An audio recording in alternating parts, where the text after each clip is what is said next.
Bonjour à toutes et à tous, je suis Rav Yechia Ben Chetrit, bienvenue sur mon podcast. Retrouvez toutes mes vidéos sur ma chaîne YouTube Yechia Ben Chetrit et tous mes contenus sur ravbenchetrit.com ou aussi sur mon application Rav Ben Chetrit. Le cours d'aujourd'hui, ça va être une relecture de la Megillah. Ça veut dire que je vais essayer, dans un temps record, de vous raconter la Megillah, mais dans la version des Chachamim, des sages. Il faut savoir une chose. Vous savez que dans la Megillah, le nom d'Akadosh Baruch Hu n'apparaît pas. Oui, qu'est-ce que ça veut dire? Pourtant, tout le miracle, il a été accompli entièrement par Akadosh Baruch Hu. Et les dizaines d'éléments qui constituent ce miracle, ce sont que des miracles qui sont liés à l'intervention d'Akadosh Baruch Hu. Alors, qu'est-ce que ça veut dire le nom d'Akadosh Baruch Hu n'intervient pas? Alors, en vérité, ce que ça veut dire, c'est que c'est un petit peu comme si on était dans les coulisses d'Akadosh Baruch Hu. C'est comme si on était à la droite d'Hachem.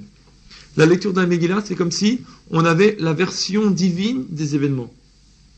On a expliqué l'autre jour que dans l'histoire, je peux avoir plusieurs versions des choses. Chaque historien, il va venir avec sa version. Parce qu'il y a un certain angle de vue, il tient compte d'un certain nombre de critères, alors il va avoir une version des choses. La Megillah, il n'y a pas le nom d'Hachem dedans. Pourquoi? Parce qu'à la limite, c'est Hachem qui raconte l'histoire. Oui? Il ne va pas dire « je suis venu, j'ai fait comme ça ». Il t'explique ce qui s'est passé exactement, et toi, à travers l'étude de la Megillah, tu vas te rendre compte combien est-ce que l'intervention d'Hachem elle est puissante. Donc la lecture de la Megillah, en fait, on est assis à la droite d'Hachem, et Hachem, il te montre comment est-ce qu'un événement se construit. D'accord? Ça veut dire que nous, si on demandait aux gens de l'époque, qu'est-ce qui s'est passé à Purim, ils te disent, il y a eu un type qui a voulu tuer le peuple, et finalement, il y a eu un miracle. Ça c'est l'histoire de la Megillah. Qu'est-ce qu'a fait la Megillah? Elle te montre quelle est l'origine des choses, le déroulement des choses, chaque événement, l'un, comment il est lié à l'autre, et comment est-ce qu'on a arrivé à la rédemption finale. Alors on va essayer de faire ensemble ce soir ce travail. J'espère que je vais m'y retrouver dans les papiers et tout. Tout d'abord, qu'est-ce qui se passe?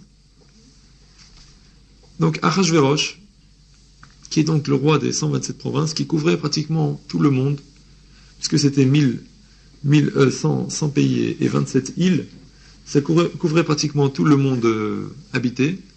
Et Achashverosh, c'est le roi de tout ce monde-là. Donc tous les juifs sont réunis sous la coupe de ce roi. Donc s'il se passe quelque chose au niveau de la décision du roi, c'est automatiquement tous les juifs du monde qui sont touchés.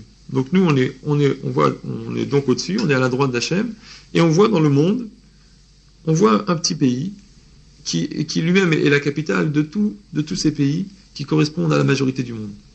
Et voilà qu'un roi qui s'appelle Achashverosh, il a été intronisé, ça fait déjà 3 ans, et il décide de faire seulement maintenant la cérémonie d'intronisation avec le festin.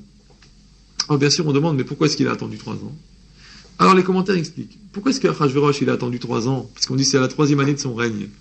Normalement, un roi, il est intronisé, et ensuite le règne commence. Là, il a attendu 3 ans, et ensuite il a commencé le règne. Pourquoi? Il dit parce qu'il lui est monté dans la tête l'idée d'avoir le même trône que Shlomo Ameler. Il voulait avoir le même trône que Shlomo Ameler. Vous savez que Shlomo Ameler, il avait un trône extraordinaire, qui était tout en or, avec plein de mécanismes à l'intérieur, des voies et des animaux à chaque étage et tout ça, à chaque marche. Et lui, il lui a pris cette folie. Donc, première intervention d'Akadosh Baruch Hu, il monte dans la tête du roi l'idée d'avoir le même trône que Shlomo Ameler.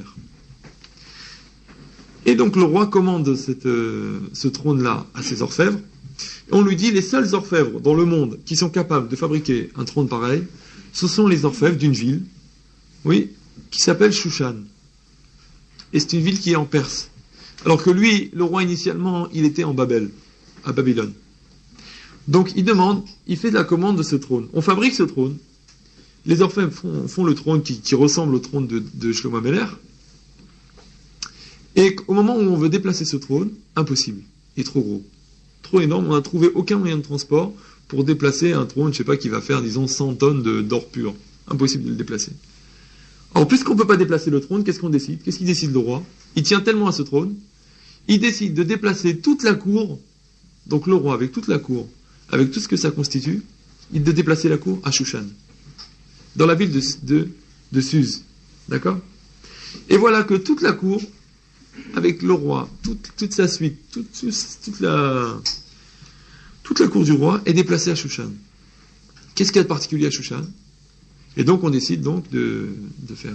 Étant donné que la fabrication de ce trône a pris 3 ans, c'est extrêmement compliqué, donc ils ont mis 3 ans pour le faire. C'est pour ça qu'il a attendu 3 ans pour être intronisé. Et pourquoi ça se passe à Shushan? Parce que le trône il a été fait à Shushan, et on ne peut plus le déplacer. Donc plutôt que de déplacer le trône, on déplace la cour. Et on amène donc toute la cour à Shushan. Qu'est-ce qu'il y a à Shushan? Il y a Mordechai et Esther. D'accord? Mordechai et Esther qui vont constituer en vérité la solution du problème. Pour l'instant, il n'y a pas de problème. Mais la solution du problème, c'est Mordechai et Esther, ils sont à Shushan. Or, plutôt que de payer un billet de TGV à Mordechai et Esther et de les envoyer en Babel, on préfère amener 5000 personnes à Shushan. Regardez comment est-ce qu'Akadosh Baruch Hu, il organise le monde autour de l'événement. D'accord? Donc le centre de l'événement, c'est Mordechai et Esther. 2 personnes. On les met sur un chameau, on les envoie en Babel. Non. On amène 5000 personnes, avec le roi, avec tout le monde, pour s'installer à Shushan. Pourquoi? Parce que les orphelins sont à Shushan. Pourquoi les orphelins sont à Shushan? Pour que l'événement il se passe à Shushan. Pourquoi l'événement il est à Shushan? Parce qu'on ne veut pas fatiguer Mordechai et Esther. D'accord? Donc deuxième élément, on les compte plus parce qu'à la fin il y en aura trop. Donc on installe donc le palais royal à Shushan, le trône royal est à Shushan, et donc à la 3e année du règne, on décide de faire un grand festin. À ce festin, on invite tous les grands du pays, et on invite le maximum de peuple, tous les gens qui veulent être conviés, ils viennent, et tous les gens de la ville de Shushan, et parmi eux, tous les juifs sont invités à ce repas. Mais, Achashverosh, il a donc invité tout le monde, mais Mordechai, lui, il proclame qu'on n'a pas le droit de profiter de ce repas. Oui, on n'a pas le droit de manger à ce repas. Et vous savez que Mordechai, il faisait partie du Sanhedrin Agadol, ça veut dire du grand tribunal. Et lui, il a été en opposition avec le Sanhedrin. Les gens ont dit, mais c'est pas possible. Si on ne mange pas au repas, bon, même si on règle les problèmes de cache-route et tout ça, on ne mange pas tout, on fait attention à ce qu'on mange, à ce qu'on boit, oui. Mais pour se débrouiller pour manger. Pourquoi? Parce que si le roi se rend compte que les Juifs ne lui font pas honneur, il va se retourner contre nous, et politiquement, c'est pas possible. Donc il faut manger. Lui, il a dit non, à partir du moment où il y a un problème, ça remet en cause, ça pose un problème de cache-route, et aussi un problème d'idolâtrie, on va voir. À ce moment-là, il ne faut pas manger. Donc lui, effectivement, il va au repas, mais il ne mange pas. Les Juifs mangent. Oui, et la Gemara, elle dit, tout ce qui est arrivé ensuite à Israël, tous les problèmes qu'ils ont eus, une des raisons, c'est parce qu'ils ont participé à ce repas. Ils n'auraient pas dû participer à ce repas. Parce qu'il faut dire que c'était une espèce de grande orgie, de grande orgie, ouais, c'est comme ça qu'on dit. Donc, Mordechai, il était contre. Les Juifs participent à ce repas. À ce moment-là, on décide pour Israël, le jour où il décrète que les bénis Israël, ils doivent subir un châtiment. Ouais. Première raison, parce qu'ils ont participé à ce repas. Deuxième raison, parce qu'ils se sont prosternés à la statue de Nebuchadnezzar, de Nabucodonosor, qu'il avait fait construire en son honneur. Donc ils ont fait une faute d'idolâtrie, et ils ont fait une faute d'aller manger dans ce repas qui n'était pas caché, d'une manière ou d'une autre, pour une raison valable ou pas valable. En tout cas, on décide pour eux d'une punition. À partir de ce moment-là, on va voir les éléments qui se mettent en place. Donc nous, on se rappelle, on est toujours à la droite d'Akadosh Baruch Hu. On regarde qu'est-ce qui se passe. De la même manière que le roi, il a fait un repas somptueux pour tout le peuple, il a fait aussi, sa femme Vashti, la reine Vashti, elle aussi a fait un repas pour toutes les femmes. Nous, on sait pourquoi est-ce que lui, il a fait un repas pour tous les hommes. Pourquoi? Parce qu'il voulait gagner avec ça, il voulait gagner le peuple à son avantage. Il voulait avoir le peuple avec lui. Donc il s'est dit, je vais leur donner à manger, je vais leur donner à boire, et tout le monde sera de mon côté. Par contre, la reine Vashti, elle avait aucun intérêt à avoir les femmes de son côté. Donc quel était l'intérêt pour Vashti de faire un festin? Ça aussi, c'est encore une ashgacha, c'est encore une intervention d'Akadosh Baruch Hu, comme on va le voir. Vous savez que ce festin, il a duré 180 jours. Les commentaires, ils demandent, mais pourquoi est-ce qu'il a duré 180 jours? Oui. Ils répondent comme ça. En vérité, Achashverosh, il avait une richesse extraordinaire. Et pour épater la galerie, tous les jours, il montrait 6 trésors. Oui.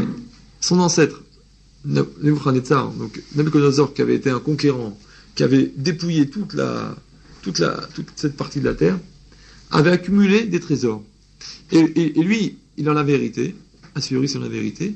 Et donc, pour épater la galerie, qu'est-ce qu'il faisait? Tous les jours, durant ce grand festin, il montrait 6 trésors. Ce sont des trésors qui étaient enterrés le long de l'Euphrate, dans des cavernes. Et tous les jours, il déterrait 6 cavernes de trésors, ouais, une caverne entière remplie de trésors. Tous les jours, il en montrait 6. Et ça lui a pris 180 jours parce qu'il y avait 1080 trésors. Je ne sais pas si vous voyez la richesse. Donc les gens participent à ce grand festin. Et donc les commentaires demandent, mais qu'est-ce que Vashti a eu besoin de faire elle aussi? Et ils répondent comme ça. Quand les gens ont commencé à bien boire, étant donné que le festin des hommes, il se faisait juste à côté du festin des femmes, ils ont commencé à entendre parler, à entendre les voix de leurs femmes. En même temps qu'ils buvaient, ils entendaient les voix de leurs femmes. Le fait d'entendre les voix de leurs femmes, ils ont commencé à discuter un petit peu des sujets un peu goy, oui, c'est ce que je veux dire. Donc ils ont commencé un petit peu à parler de ça, et ils disent les commentaires, chacun a commencé à donner les qualités et les beautés et les caractéristiques chacun de sa femme. Chacun dit, moi ma femme elle est belle comme ça, ma femme elle est belle comme ça, ma femme elle est belle comme ça. Tout ça du fait qu'ils avaient entendu les voix de leur femme. Et bien sûr, Achashverosh, lui, plus sot que tout le monde, puisqu'il est le roi, ouais. Donc lui il dit, moi ma femme elle est encore plus belle que toutes vos femmes, elle réunit toutes les beautés de toutes les femmes, et d'ailleurs, je vais même vous le prouver. Et il demande à ce qu'on fasse venir la reine Vashti. Elle portait bien son nom. Donc on demande à la reine Vashti de venir. Bien sûr, on demande à la reine Vashti de venir dans une tenue la plus légère qui soit, puisqu'il lui demande, comme c'est marqué dans le texte, de venir avec la couronne royale, sous-entendu, seulement avec la couronne royale. Donc il demande à Vashti de venir toute nue pour se présenter devant le peuple. Il faut savoir que, donc, Vashti en elle-même, au fond, ça la dérangeait pas. Parce que c'est sûr que c'était pas la dernière des bonnes sœurs. Donc, elle avait l'esprit un petit peu comme ça, allégé. Un peu light, tu vois ce que je veux dire. Donc elle-même, elle était tout à fait d'accord de venir participer à ce genre de forme d'expression. Mais seulement, manque de chance, Mina Shamaïm, il lui arrive la lèpre. Là, il y a les commentaires. Il y en a qui disent qu'elle a eu la lèpre. Il y en a qui disent qu'il lui est poussé une queue dans le dos. Bon, c'est pas joli, bon. Donc, elle n'a pas voulu se présenter. D'autres commentaires, ils disent non, pourquoi? Parce que quand Achashverosh l'a invité à venir, comment est-ce qu'il lui a demandé? Il lui a dit, dites à Vashti, la reine, de venir. Qu'est-ce qu'il voulait lui dire? Il voulait lui dire, au fond, toi, tu n'es pas de sang royal. Il voulait dire aux gens, vous savez, ma femme, c'est une reine, mais en vérité, c'est une reine qui est devenue reine en m'épousant. Mais au fond, c'était pas une reine. Alors, c'était faux, au fond. Au fond, elle-même, elle était de sang royal. Ça veut dire qu'elle était fille de roi. Donc quand il lui a dit, faites venir Vashti, la reine, c'est entendu, qui est d'abord Vashti, ensuite qui est devenue une reine, elle s'est vexée, elle a dit, comment ça, il me traite de cette manière? Elle lui a renvoyé tout un tas d'injures par les secrétaires, et en même temps, elle lui a dit, dites-lui que la reine Vashti, parce que moi je suis reine, mais par contre toi tu n'es pas une reine, tu n'es pas roi. Pourquoi? Parce que toi tu es le fils du palefrenier de mon père. Oui, effectivement, Achashverosh, c'était le fils du palefrenier. Il dit, voilà ce que tu es, toi. Donc lui, bien sûr, il est vexé. Il se fait insulter devant tout le peuple. Il se met en colère. Il pique une colère extraordinaire. Et... ah oui, en plus, il faut savoir que ça se passait Shabbat. Pourquoi ça se passait Shabbat? Parce que donc, on sait bien la fin de Vashti, elle va être ensuite exécutée. Pourquoi ça se passait le Shabbat? Parce que Vashti avait une habitude un peu spéciale. Elle prenait des servantes juives, elle les obligeait à se mettre toutes nues et à travailler pour profaner le Shabbat. Donc, puisqu'elle faisait ça, elle aussi, on lui a demandé le Shabbat de se présenter nue, bien que ça ne la dérangeait pas. Et c'est ça qui va provoquer sa perte. Mida kedeged mida, ça veut dire qu'elle reçoit exactement ce qu'elle a fait. Donc le Shabbat, que tout le monde était bien sous, et que donc on demande à la reine de venir et qu'elle refuse, qu'elle insulte le roi, tout ça lié bien sûr au fait qu'ils avaient entendu la voix des femmes qui avaient donné l'idée à chacun de parler des femmes et donc au roi de faire venir sa femme. Rappelez-vous un peu de la suite des événements. Donc elle refuse, le roi il se met en colère, et il y avait une loi, le roi ne peut pas prendre de décision sans demander l'avis des conseillers. Qu'est-ce qu'il fait? Il appelle donc les conseillers, les 7 conseillers, il leur demande qu'est-ce que je dois faire. La Gemara a dit, Memouchan, il parle le premier. Memouchan, c'est qui? C'est Aman. Pourquoi il s'appelle Memouchan? Oui. Mouchan Lemita, dit la Gemara. Il est prêt pour la mort. Ouais. Memouchan. Ou il y a une autre interprétation qui dit Memouchan, c'est quoi? Mumkan. Il y a un défaut ici. Il y a comme un défaut. Pourquoi Memouchan, c'est le plus bête? Et pourquoi? La Gemara, elle dit. Parce qu'elle dit, tu vois, quand on a cité les 7 conseillers, on a cité Memouchan en dernier. Et pourtant, c'est lui qui a parlé le premier. De là, la Gemara, elle apprend. C'est de là que tu vois que l'imbécile, il parle toujours le premier. Et je vois que dans la vie, ça s'applique souvent. Normalement, un type intelligent, il réfléchit avant de répondre. Lui, il saute. Ouais. La Gemara dit, Mikan, Shatipesh, Kofetz. L'imbécile, il saute. Il saute. Donc, il demande un conseil. Qu'est-ce que je dois faire? Voilà, la reine, elle a manqué de respect. Si je dis rien, les gens, ils vont dire, le roi, c'est un imbécile. Et si je dis quelque chose, qu'est-ce que je dois faire? Alors, Memouchan, il saute. L'imbécile, il vient. Il dit, mais c'est très simple. Donc, Aman, il vient, il dit, voilà, c'est très simple. Ce qu'il faut faire, il faut faire exécuter la reine. Pourquoi? Parce que si on ne fait pas exécuter la reine, non seulement pour le roi, c'est la honte, parce que, bon, pour un roi perse en plus, ouais, c'est une Perse énorme, c'est que tout le monde va se foutre du roi, va dire, de toute façon, le roi, il n'a pas d'autorité sur sa femme. Et en plus, il dit, dans tout le pays, les gens vont dire, regarde un petit peu, comment est-ce que la reine, elle s'est permis, alors à plus forte raison que toutes les femmes, elles vont se permettre de désobéir à leur mari. Effectivement, à moitié sous, le roi, il dit, c'est pas bête. Ouais, parce qu'il fait vraiment être sous pour avaler un truc pareil. Effectivement, c'est pas bête. Et on fait exécuter la reine. Et on décide de la faire exécuter, on la fait exécuter. Seulement Aman, qui n'était pas le dernier des intelligents, lui, il propose encore autre chose. Il dit, non seulement, on va faire exécuter la reine, mais en plus de ça, on va voter une loi que le roi, il n'aura plus besoin de faire appel au conseiller pour prendre une décision. Ouais. Voilà ce qu'il demande. Pourquoi Aman il demande ça? Parce que lui-même, il s'est dit, puisque le roi il m'apprécie, un de ces 4, je vais monter de grade. Et ce jour-là, quand je voudrais faire des choses par le roi, j'ai pas envie que ça passe par le Parlement et tout ça, l'Assemblée nationale. Il fait voter une loi comme ça, quand moi je dirai des choses au roi, le roi il acceptera tout de suite et ça sera voté tout de suite. Ce qu'il ne savait pas, Aman, en disant ça, c'est qu'il préparait sa perte. On verra à la fin de la Megillah comment avec ça il s'est enterré vivant. Donc il fait voter cette loi, comme quoi le roi il n'a plus besoin de faire appel au conseiller quand il veut prendre une décision, il suffit qu'il ouvre la bouche et ça s'applique. Et donc on exécute Vashti, qu'il avait bien mérité d'ailleurs la Vashti. Donc, et voilà que le roi, il dessoule. Bien sûr, un jour il dessoule. Ouais. Il se dessoule et il se rend compte, il se rappelle de Vashti, il l'appelle, Vashti, Vashti. Oh, il n'y a plus de Vashti. Il se rappelle de sa beauté, elle dit la Gemara. Il se rappelle d'elle, il se rappelle de ce qu'il a dit, il se rappelle de l'exécution, il se rend compte qu'il n'a plus de femme, il commence à être triste. Alors les conseillers du roi, toujours une solution. Écoutez le roi, ne vous angoissez pas, on va vous trouver une femme. Et qu'est-ce qu'ils font? Ils envoient dans toutes les provinces des gouverneurs, des sous-préfets, chacun dans sa région, ils ramassent toutes les jolies filles du quartier, et on les amène donc au harem du roi, pour les préparer pendant 12 mois, pour qu'ensuite elles aient le mérite, enfin chacun sa façon de voir, d'aller avec ce avec ce roi de Ahasverosh. Donc là, voilà ce qui se passe. Bien sûr, Mordechai, lui, il essaye de cacher Esther, mais au bout de quelques mois, impossible de la cacher, et de force, les gouverneurs, enfin les satrapes, je sais pas ce que ça veut dire en français, les satrapes attrapent Esther et l'emmènent de force au palais. Et voilà donc elle est emmenée au palais, et au harem, elle trouve grâce aux yeux du chef du harem, parce qu'elle demande rien de spécial, et donc elle est là-bas, elle est en préparation avec le reste des filles. Et attends que j'oublie rien. Voilà.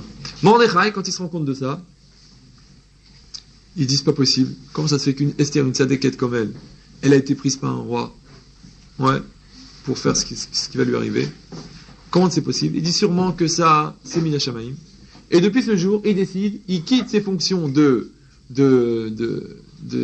juge au tribunal du Sanhedrin, du grand tribunal, et il va s'installer à la porte du roi. Et tous les jours, il marche devant la porte du roi pour avoir des nouvelles de Esther. Qu'est-ce qui se passe? Esther, elle ne veut pas dévoiler ni sa famille, ni son peuple. Et le roi, ça le travaille. C'est pas possible, mais qui c'est cette fille, d'où elle sort? C'est pas possible, une beauté comme ça. Qui c'est cette fille? Oui, entre-temps, Esther, elle a été choisie. Rappelez-moi, parce que là, je suis embrouillé. Parce que là, j'ai quelques milliers de détails à me rappeler. Oui, je commence à embrouiller. Donc, Esther, elle est choisie.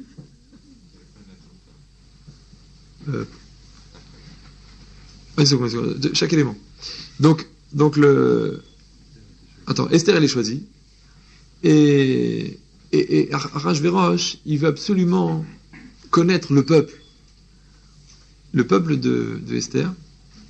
Et Mordechai, qui se doutait de quelque chose, il a dit, écoute, il ne faut pas donner, tu donneras jamais le nom de ton peuple.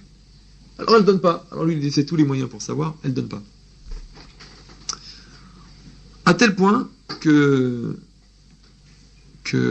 Mordechai, qui était connu pour un grand sage, Ahasuerus, il fait appel à lui, il lui dit, écoute, cette femme, elle ne veut pas me donner le nom de son peuple, donne-moi un truc pour arriver à avoir le nom de son peuple et le nom de sa famille. Qu'est-ce qu'il fait? Mordechai, il lui dit, tu sais ce que tu fais? Tu refais un deuxième goral, c'est-à-dire tu rechoisis, tu regroupes encore les plus belles femmes du pays, et tu essayes de retrouver une femme plus belle que lui, que elle. Ouais. Tout ça, pourquoi? Il dit comme ça, quand tu vas la rendre jalouse, elle va avoir tellement l'angoisse d'avoir une concurrente, qu'elle va donner le nom de son pays. En vérité, pourquoi est-ce que Ahasuerus il a fait ça? Pourquoi est-ce que Mordechai il a fait ça? Il a fait ça pour voir si vraiment c'était Min Hashamayim, pour voir si vraiment Akadosh Baruch Hu, il a organisé tout ça. Parce que si, à nouveau, parmi toutes les femmes de tout le pays, il n'arrivait pas à trouver une femme plus belle, ça prouvait que Esther, c'est elle qui devait passer. Et si elle devait passer, ça prouve que dans la destinée d'Israël, Esther, elle avait un rôle à jouer. Et donc, ça prouvait que Min Hashamayim, c'était elle qui devait être prise et pas quelqu'un d'autre. Et donc, à ce moment-là, il fallait être encore plus attentionné à tout ce qui allait arriver. Entre-temps, il y a un événement. C'est que Mordechai, qui était à la porte du roi, vous savez que Mordechai, il participait au tribunal, et tous les gens qui étaient dans les Sanhedrin Agadol, ils devaient parler les 70 langues. Les langues de tous les peuples. Donc lui, il comprenait les langues et les dialectes, et il y avait Bigtan et Teresh, qui étaient deux gardes du roi, qui étaient à la porte du roi, et qui ont décidé de provoquer la mort du roi, en l'empoisonnant. Et Mordechai, il comprend leur langue. Eux, ils pensaient qu'il ne comprenait pas leur langue. Donc lui, il comprend leur langue, et il raconte la chose à Esther, et la chose est racontée au roi. Et donc, on fait une enquête, et on se rend compte qu'effectivement, il y avait un complot, qu'il y avait du poison et tout, et on décide d'exécuter les deux comploteurs. Et ça, c'est pas voulu, là. Donc, on décide d'exécuter les deux comploteurs, c'est comme ça qu'on dit. Et voilà où on en est. Donc, Mordechai, il trouve grâce aux yeux de Ahasuerus. Esther, elle est installée dans la maison du roi. Le roi, il est fou amoureux d'elle, ouais. À tel point que les commentaires eux-mêmes, ils se demandent, parce qu'ils disent qu'elle était pas belle. Elle était verte. Faut aimer la couleur. Hein. Bon. Et en plus, elle avait 70 ans. 70 ans, d'accord? Il dit, mais elle avait une beauté spéciale. Le chen de la tzadéket, c'est la grâce. Il dit, tout le monde, on dit comme ça, chacun, quand il voyait Esther, il trouvait l'idéal de la femme. Tout le monde ne peut pas avoir son idéal en face de lui. C'est pas possible. Marilyn, elle plaît à certains, elle plaît pas à tout le monde. Surtout pour ceux qui aiment les brunes. Hein. Mais en tout cas, chacun, quand il voyait Esther, il trouvait l'idéal de la femme. Donc elle avait une beauté spéciale. Donc évidemment, Ahasuerus, il tombe comme les autres. Et donc maintenant, regardez, Esther, elle est dans le palais du roi, elle est la reine. Mordechai, il a sauvé la vie du roi, il est apprécié par le roi. Donc en vérité, Akadosh Baruch Hu, il a déjà mis en place la solution du problème. Oui, maintenant, il démarre le problème. Cette vision des choses, je rappelle de temps en temps, c'est toujours la vision selon Akadosh Baruch Hu. D'accord? Donc on est à la droite d'Hachem, et dit regarde Hachem comment il construit une situation. Il a tout réglé. Tout est réglé déjà. Il a tout mis en place. Et on va se rendre compte, à travers ce qu'on a dit, que tous les éléments de la solution finale sont mis en place déjà depuis le début. Et voilà. voilà donc maintenant que le clan d'Israël est sauvé avant d'être condamné, voilà que d'un seul coup, Aman, Ahasverosh, il commence à faire grandir Aman. Il en fait le vice-roi, d'accord? Et c'est lui l'homme le plus respecté du royaume en dessous le roi. Aman, l'imbécile de service, il devient le vice-roi. Et il monte. Bien sûr, en même temps que l'imbécilité, l'orgueil grandit, et il devient une star de la lourdeur. Ouais. Et il avait fait voter par le roi que tout le monde devait se prosterner devant lui, soi-disant pour asseoir son autorité, mais en vérité c'était pour remplir son besoin d'orgueil. Et donc tout le monde devait se prosterner devant lui, et manque de peau, il y en a un qui refuse de se prosterner. Qui c'est? Mordechai, toujours original, tu veux. Mordechai, il refuse de se prosterner. Impossible. Tout le monde se prosterne. Je ne sais pas si vous imaginez, 127 provinces. Imaginez le nom, les millions de personnes. Et il y en a un, il ne veut pas se prosterner. Alors rappelez-vous de ça pour la suite. Donc il refuse de se prosterner, et ça le rend fou. Ça le rend fou, Aman. Au début, il n'a pas tellement remarqué, mais les gardes qui sont à la porte du roi, ils se rendent compte qu'il y en a un qui ne se prosterne jamais. Alors il lui demande pourquoi tu te prosternes pas. Il dit moi je suis juif, c'est interdit pour moi. Il dit mais il y a des juifs qui se prosternent. Il dit moi je me prosterne pas. D'ailleurs on l'appelle Mordechai HaYehudi, le juif. C'est-à-dire celui qui n'avait pas peur de montrer qu'il était juif. Donc Mordechai HaYehudi se prosterne pas. Il dit pourquoi tu le fais? Il dit parce que je suis juif. On rapporte la chose à Aman. Il dit voilà Aman, il y a ce type-là. Parce que les gardes, ils voulaient voir quelle était la force de Mordechai. Bon, il affirme, il n'a pas peur. On va voir s'il n'a pas peur. Ils vont voir Aman, tu sais, il y a un type, parmi les millions de millions, il ne veut pas se prosterner. Ah bon? Qui c'est? Mordechai. Ah bon? Il faut savoir que la Gemara raconte que Mordechai, antérieurement, c'est le maître de Aman. Pourquoi? Parce que la Gemara raconte que les deux, un jour, ils étaient dans le désert. Assoiffés, ils n'avaient plus d'eau. Et, manque de peau, Mordechai, il avait une cruche d'eau. Manque de peau pour Aman. Aman, il dit, écoute, je te donne tout ce que j'ai, tu me donnes à boire. Ils disent, tu n'as qu'à te vendre en esclave. Tu te vends en esclave. Je t'achète en tant qu'esclave et je te donne à boire. Et effectivement, il se vend en tant qu'esclave. Bien sûr, ils n'avaient pas de papier pour écrire le contrat de vente. Donc, qu'est-ce qu'il a fait, Mordechai? Il a écrit sur sa savate le contrat de vente de Aman à Mordechai. Donc, Aman est l'esclave de Mordechai. Donc, imagine, le type, il devient vice-roi. Ouais. Et à chaque fois qu'il passe dans la rue, il y a son patron qui est là. Et l'autre, tu lui dis, tu te prosternes comme tout le monde? Et l'autre, tu réponds, savate. Tu te rappelles la savate? Il est fou d'orage, il n'en peut plus, l'autre. Les nerfs. Ouais. Les nerfs, un moment. Ouais. Donc, ça, c'est pour le climat psychologique, un petit peu, pour l'ambiance. Vous vous rendez compte un petit peu comment il commence à se préparer une dose d'adrénaline très, très forte. Et donc, voyant ça, Aman, qui ne se prend pas pour le dernier, il dit, écoutez, bon, puisque c'est comme ça, puisqu'il refuse de se prosterner, eh bien, je vais faire exécuter Mordechai. Seulement, c'est pas digne de mon rang de tuer un type. Le vice-roi n'existe pas. Un individu, pour lui, ça n'existe pas. C'est une poussière dans l'univers. Donc, si je dois faire exécuter, je fais exécuter tout le peuple de ce type-là. Quel est son peuple? Peuple juif. Eh ben, c'est pas grave, on va faire exécuter tout le peuple juif. Et il met au point, qu'est-ce qu'il fait? Il tire un goral, c'est-à-dire, il fait un tirage au sort, pour savoir quel est le jour qui pourrait être le plus apte à tuer le peuple juif. Pourquoi? Parce qu'il sait que le peuple juif, il connaît l'histoire. Nous, on ne connaît pas, mais lui, il connaît l'histoire. Il a vu que le peuple juif, il a une certaine protection divine. Donc il se dit, il vaut mieux pas mettre la main n'importe où.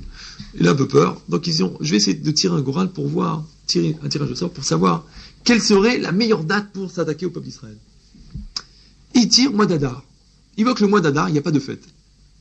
Nissan, il y a Pessah. Chaque mois, il y a une fête. Adar, il n'y a pas de fête. Il dit, tiens, je vais choisir le mois d'Adar. Ça tombe bien. Et il tire donc, le jour 13 Adar. 13 Adar, il décide. Le 13 Adar, ça sera l'extermination du peuple juif. Ce qu'il ne savait pas, lui, c'était qu'au mois d'Adar, Moshe, il était né, il était mort. C'était un très bon mois pour Israël. Manque de peau pour Haman. Donc il décide de cette date, et il va voir le roi, il dit voilà le roi.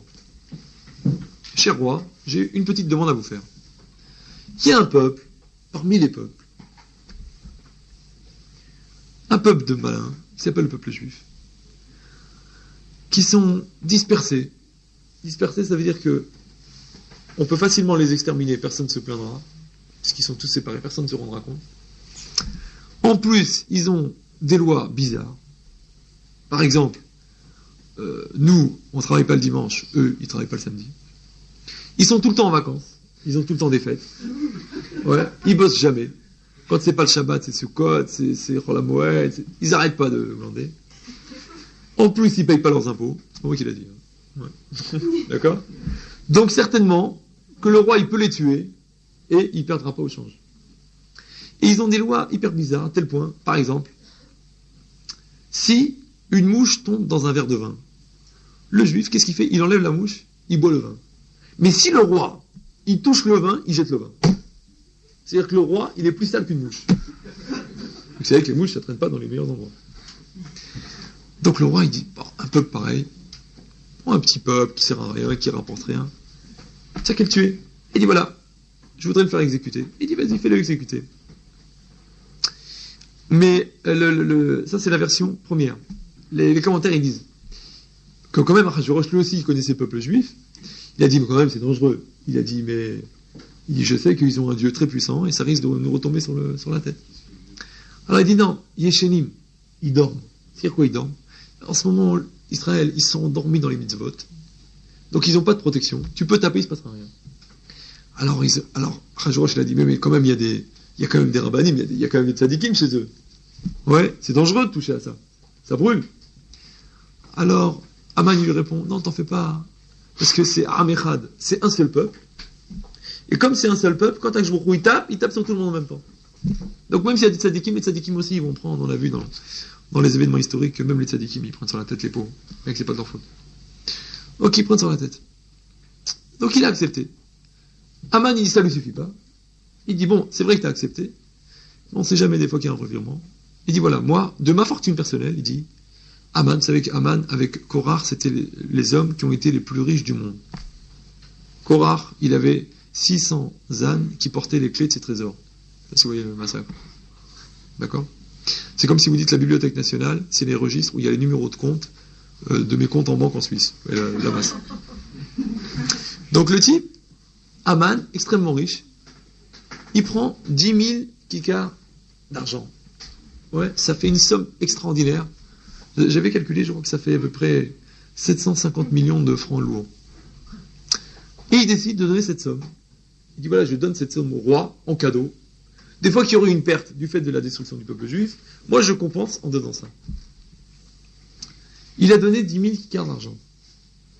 Ces 10 000 kikars d'argent, en vérité, c'est extrêmement dangereux parce que ça va peser sur la balance au désavantage d'Israël. Comment est-ce que Jouhou va régler ça ? Les Bnei Israël, ils ont payé vous savez qu'on paye le Machatzit HaShekel. La veille de Purim, on donne une demi-pièce, ou 3 demi-pièces, ça dépend des minagim. Ça date de l'époque du désert. Jouhou, il a demandé de payer le Machatzit HaShekel. Avec ce Machatzit HaShekel, on devait faire une partie, faire les achats pour le temple. Quand on a ramassé l'argent de tout Israël, combien est-ce que ça faisait ? Ça faisait 10 000 kikars d'argent. D'accord ? Donc Jouhou, il savait que plus tard, il y avait un type qui allait donner 10 000 kikars d'argent pour enfoncer Israël. Donc il a demandé, quelques centaines d'années avant, 10 000 kikars d'argent des Bnei Israël pour que sur la balance, il y ait l'équilibre et que la solution soit trouvée. Donc déjà, les 10 000 kikars d'argent de Haman n'ont aucun effet. Mais en tout cas, le roi, il donne son anneau royal à Haman, il dit voilà, tu fais comme tu veux et tu détruis Israël. En vérité, Haman lui-même, il n'avait pas dit qu'il allait détruire. Il avait dit il y a un peuple dangereux, je vais m'occuper d'eux. Il n'avait pas parlé de destruction. C'est important de se rappeler de ça pour la suite.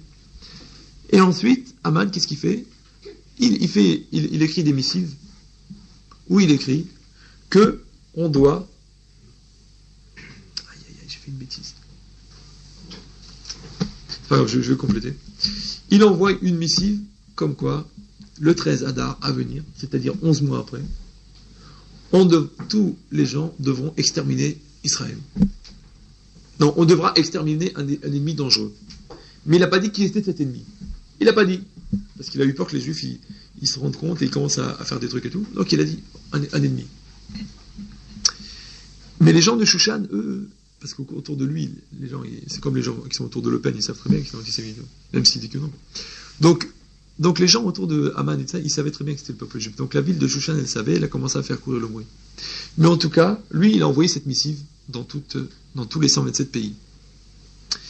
Le truc très important que j'ai oublié de vous dire, c'est que quand le roi, sur le conseil de Haman, il a fait exécuter Vashti, en même temps, Haman, il a dit, voilà, il faut envoyer une lettre dans tous les 127 pays, dans les 127 langues, et il faut envoyer une lettre comme quoi chaque mari doit se faire respecter par sa femme, comme le roi s'est fait respecter par sa femme. D'accord ? Pourquoi c'est tellement important qu'on a envoyé, que cet imbécile de Haman, il ait fait envoyer cette lettre? Parce que imaginez la tête des gens quand ils reçoivent cette lettre. Une lettre qui est affichée partout, tout le monde dans son courrier, il trouve la lettre. Une lettre du roi. Qu'est-ce qui se passe? Une lettre du roi. Le roi a institué que chaque homme doit se faire respecter par sa femme. Il dit, mais il est fou ce roi. Mais qu'est-ce que c'est que cette femme? Est-ce que je vais attendre le roi moi, pour me faire respecter par ma femme? C'est comme si le roi il te dit, tu sais, 2 sucres, c'est mieux qu'un dans le café. Ouais. Pourquoi c'est tellement important que Haman, cet imbécile, il ait fait envoyer cette lettre? Parce qu'on dit comme ça, que quand ensuite Haman il envoie la deuxième lettre, et il dit qu'il faut détruire un ennemi, les gens ils disent, qui c'est qui a envoyé cette lettre? Le même qui a envoyé la première. La première lettre, c'était une lettre débile. La deuxième, elle ne doit pas être beaucoup moins débile. D'accord? Donc tant qu'on n'a pas de confirmation, donc encore Mina Shamaïm, oui, le fait qu'il a envoyé cette lettre débile en premier, en recevant la deuxième, ça va couper complètement le crédit qu'on donne à la deuxième lettre. En tout cas, il envoie ses missives. Dès que Mordechai, il entend que ses missives sont parties, ça y est, lui, il a compris. Il savait que c'était pas bien d'avoir assisté à ce repas, il savait que c'était pas bien de s'être prosterné à cette statue, il savait qu'un jour ou l'autre, ça allait tomber sur Israël. Et voilà que lui, tout de suite, il prend le deuil. Il va danser dans tout Shushan, il se met à crier, à pleurer. Il dit voilà, Haman, il a décidé la destruction de tout Israël. Et il se met en habit de deuil, c'est-à-dire qu'il porte en habit de sac, ouais, et il se met des cendres sur la tête, et il s'assoit à la porte du roi, en signe de deuil. Il se met à pleurer, et on organise dans les synagogues et tout ça, des télim, et tout le monde se rencontre. Qu'est-ce qui se passe? Une catastrophe pour Israël. Imaginez qu'un type, sur tous les pays du monde, il décide la destruction du peuple d'Israël. Il envoie une lettre comme ça. Ouais. C'est encore pire que ce qu'il a fait Hitler, parce qu'Hitler, il ne touchait pas tous les juifs. Mais là, tous les juifs du monde sont sous la même coupe d'un seul homme, et cet homme-là, il décide la destruction de tout Israël. Donc ces missives, elles sont parties avec des coursiers, il les a envoyées très très vite. Pourquoi très très vite? Ils disent les commentaires. À quoi ça sert d'envoyer très vite? Puisque de toute façon, il y a encore 11 mois avant l'application du décret. Ils disent non, en vérité, il l'a envoyé très vite. Parce qu'il avait peur que Achashverosh change d'avis. Ouais, parce qu'il était un petit peu comme ça. Ouais, il avait peur qu'il change d'avis. Deuxième raison, il voulait que les bénis Israël ils souffrent pendant 11 mois de peur et d'angoisse. Qu'ils souffrent avant qu'on les exécute. Et troisième raison, c'est parce que Akadosh Baruch Hu, il voulait laisser 11 mois aux bénis Israël pour faire Teshuvah. Donc c'est pour ça qu'il les a envoyés très très vite. En les envoyant très très vite, il faisait en vérité la volonté d'Hachem, qu'il laisse encore plus de temps pour les bénis Israël pour faire Teshuvah. Donc il envoie ses lettres. Mordechai, il prend le deuil, et c'est l'angoisse dans toute la ville de Shushan. À ce moment-là, on vient raconter à Esther que Mordechai, il est habillé en sac dans la cour du roi. Alors, c'est incroyable. Esther, elle s'affole.